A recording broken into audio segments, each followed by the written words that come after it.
Salut chers abonnés de notre chaîne YouTube Le Monde du Migrant. Je suis Dadou Henri Joël Zama et aujourd'hui nous allons parler des entreprises qui recrutent et qui embauchent actuellement au Maroc. Alors si vous êtes nouveau sur cette chaîne, mais bien sûr, n'hésitez pas, abonnez-vous et activez la cloche de notification. Ça va nous permettre d'agrandir notre communauté et d'être à jour de mes publications. Donc entrons directement dans le but du sujet. Comme je l'ai dit au départ, c'est les entreprises qui recrutent actuellement.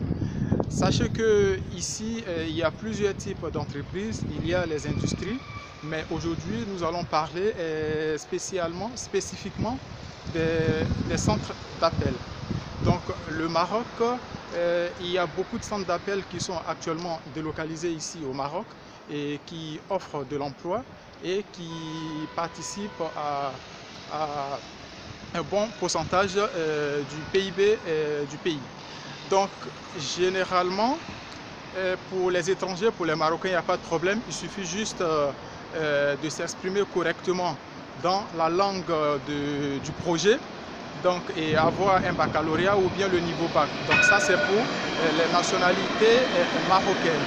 Par contre, si vous êtes étranger, il y a deux nationalités qui sont exemptées de la carte de séjour, par exemple les Sénégalais et les Tunisiens. Donc si vous êtes Sénégalais et Tunisien, bien sûr, vous n'avez pas, la majorité des centres ne vont pas vous demander la carte de séjour bien avant de vous employer.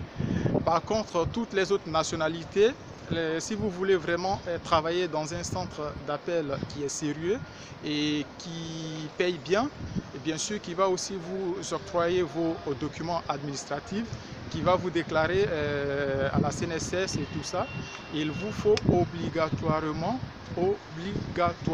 votre carte de séjour. Donc si vous êtes malin et que vous immigrez au Maroc pour le travail, la première des choses qu'il vous fait, c'est de tout simplement faire le nécessaire pour vous octroyer tous vos documents. Donc ce sont des documents qui ne sont pas difficiles à obtenir. Il suffit tout simplement de faire une bonne préparation. Salam alaikum. Et aussi quand vous venez de vous rendre dans les différentes administrations pour avoir les bonnes informations, ne pas se fier aux informations de bouche à oreille, il paraît que non, déplacez-vous, allez-y dans les préfectures de police, renseignez-vous parce que ça change généralement. Donc si vous êtes étudiant, il vous faut vos documents, d'accord? Vous devez vous inscrire d'abord. De toute façon, je vais faire une autre vidéo en ce qui concerne les démarches administratives pour obtenir la carte de séjour parce que c'est un point très important et très essentiel. Donc allons-y directement dans notre sujet. Vous avez plusieurs centres d'appel, donc vous avez déjà l'information. Il vous faut la carte de séjour qui est obligatoire et votre diplôme ou bien votre attestation de réussite. Ça dépend de l'entreprise. Je vous donne l'exemple de quelques entreprises. Vous avez par exemple trouvé des entreprises qui recrutent des personnes avec l'attestation, que seulement l'attestation de réussite, il n'y a pas de problème. Et sinon, il y a d'autres entreprises qui vont vous demander votre diplôme, le carton. Donc tout se prépare depuis votre pays. Et vous avez déjà un objectif en quittant votre pays et vous rendant sur le territoire marocain. Vous avez déjà un objectif. Si c'est pour les études, mais vous préparez vos documents. Si c'est pour le travail aussi, il faut préparer le diplôme. Récupérez vos diplômes, vos attestations de réussite, ça ne pèse pas et vous voyagez avec. Donc le diplôme minimum, il vous faut le baccalauréat minimum. Si vous avez le baccalauréat et que vous êtes au Maroc et que vous êtes en possession de votre carte de séjour, mais c'est facile. Je vais vous mettre le lien d'un site, mon call center, qui vous aide à faire des demandes plus facilement. Il s'agit juste, si vous avez déjà une boîte mail, de créer un compte, c'est-à-dire avec votre boîte mail existante, vous créez un compte et avec ce compte-là, vous pouvez faire les applications dans n'importe quelle ville. Vous avez les villes, vous avez le nom des entreprises et vous avez tout ça. Donc les entreprises, pour en citer, vous avez WebHelp, je vais vous mettre le lien. Il y a WebHelp qui recrute toutes les nationalités. il vous faut tout simplement la carte de séjour et votre passeport qui est valide et votre diplôme. Le diplôme, je ne dis pas l'attestation de reçu, je parle du diplôme. Donc, si vous voulez travailler dans l'entreprise Webhelp, il vous faut obligatoirement votre diplôme. Ça dépend, mais c'est les informations que j'ai parce que je me suis rendu sur les lieux pour avoir ces informations-là. Généralement, on vous dit qu'on ne prend pas telle nationalité, tout ça, mais ça dépend des conventions que l'entreprise fait avec les différents pays. Donc, en ce qui concerne les Sénégalais, bon, c'est pas important, la carte de séjour, c'est pas obligatoire, mais si vous l'avez, c'est un plus, ça facilite à l'employeur dans la confection de vos contrats de travail et des documents. Ensuite, après Webhelp, vous avez Intelsia. Intelsia aussi qui est un très grand centre qui travaille avec plusieurs compagnies européennes. Vous avez des émissions d'appel pour la vente de certains produits téléphoniques. Vous avez aussi des réceptions pour le dépannage pour certaines sociétés de télécommunications. Donc, si vous avez un niveau technique, je vous conseille d'opter pour les postes techniques. Ça vous permet d'avoir plusieurs chances d'être recruté. Et si vous êtes plutôt littéraire, mais vous pouvez opter pour le service commercial où vous pouvez faire de la négociation pour des clients qui veulent les résilier ou bien, en tout cas, ça dépend du produit. Mais il y a Intelsia qui est là, je vais vous mettre aussi le lien. Et sachez que si vous êtes d'autres nationalités que sénégalais, c'est un peu compliqué pour entrer à Intelsia. Il y a les demandes, mais ce sont les conventions. Donc, il y a des quotas qui sont limités. Donc, tant que vous n'avez pas des personnes qui démissionnent, mais c'est difficile que ces entreprises-là vous prennent. Si vous êtes sénégalais, il n'y a pas de problème, il vous faut juste votre diplôme. Et bon, voilà, vous appliquez en ligne. Et si vous êtes retenu, bien sûr, mais la RH va vous contacter, c'est-à-dire le service des ressources humaines vous contacte, vous passez votre entretien.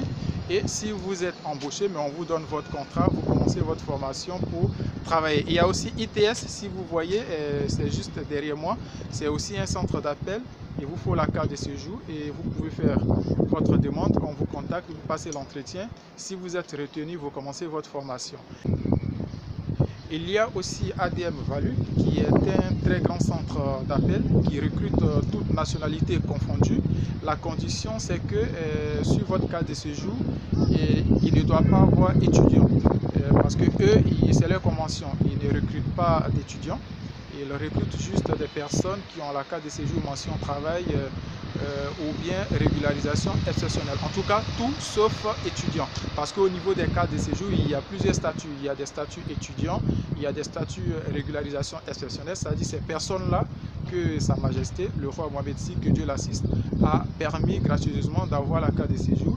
Et il y a des personnes qui ont obtenu la carte légalement avec tous les documents où ils ont la mention travail. Donc, voici en quelques résumés ce que je vais vous dire. Donc, les grands centres pour les citer, vous avez Webhelp, vous avez Intelsia, vous avez ADM, vous avez, ça dépend des villes aussi, comme Casa par exemple, il y a AXA Assurance, il y a aussi UX, c'était digital mais qui est devenu UX Call Center, il y a aussi Access, il y a Téléperformance qui se trouve dans la ville de Témara.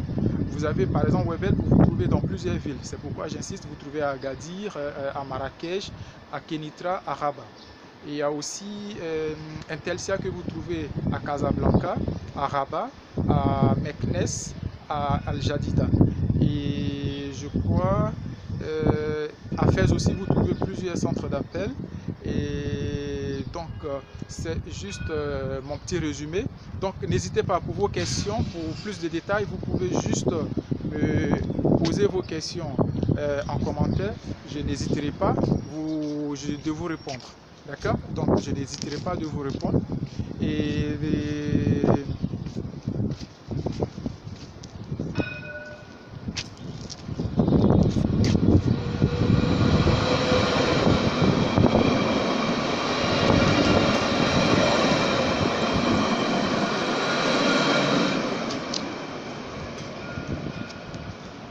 voilà, donc juste côté salaire, soyez rassurés. J'ai cité ces centres-là, il y en a plusieurs, mais ce sont des centres, je vous ai parlé au début, des centres qui sont sérieux, des centres qui peuvent voilà, vous déclarer. Et là, vous savez que vous travaillez, vous êtes, voilà, vous êtes en activité, vous travaillez, vous allez vivre de votre travail. C'est vrai, en toute chose, le travail n'est pas facile, mais c'est ça. Parce que vous trouvez par exemple des salaires qui sont vraiment attractifs dans certains centres en fonction du projet sur lequel vous êtes. Parce que généralement, le SMIC ici au Maroc, je crois, c'est 2500. Et donc, les vrais centres d'appel, vous pouvez avoir un salaire correct de base à partir de 3500 dirhams. 3500 dirhams. Et maintenant, ça dépend de l'ancienneté, ça dépend du centre. Et voilà, donc c'est à vous maintenant de faire le nécessaire pour avoir votre prime. Il y a aussi des primes d'assiduité. En tout cas, tout ce qui est avantage, assurance et tout ça. Donc, j'ai juste cité cela pour que vous ayez toutes ces informations-là. Et comme ça, une fois sur le terrain, vous pouvez les comparer. Alors, comme je le disais, n'hésitez pas, abonnez-vous, activez la cloche et à très bientôt.